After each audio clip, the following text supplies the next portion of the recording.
अस्सलामुअलैकुम रहमतुल्लाहि वबरकातुहू। मैं मोहम्मद जावेद, सच की आवाज़ एनपीएस न्यूज़। देखिए आज की ताज़ा खबर। आज दिल्ली फिर से एक बहुत ही दुखद वीडियो पे उठी।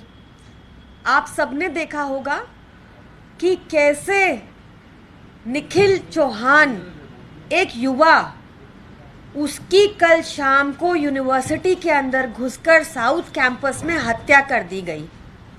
हम सब ने उसके रोते बिलखते पिता का वीडियो देखा। आज सिर्फ निखिल को नहीं मारा गया, उसके पूरे परिवार को मारा गया है। उसके परिवार के प्रति हमारी पूरी संवेदनाएं हैं।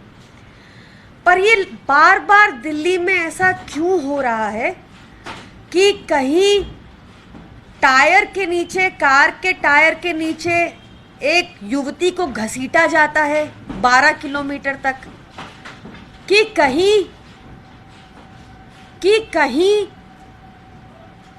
कल कॉलेज के अंदर घुसकर चाकू मारे गए, कि परसों घर के अंदर घुसकर 2 युवतियों को गोली मार दी गई। क्या सुरक्षित है आज दिल्ली में? क्या सुरक्षित बचा है आज इस एलजी के लॉ एंड ऑर्डर के नेतृत्व के अंदर? ना स्कूल सुरक्षित रहा, ना यूनिवर्सिटी सुरक्षित रही, ना हॉस्पिटल सुरक्षित रहा, ना कोर्ट सुरक्षित है। तो क्या सुरक्षित रहा? और ऐसा क्यों हो रहा है साथियों? बार बार ऐसा क्यों हो रहा है?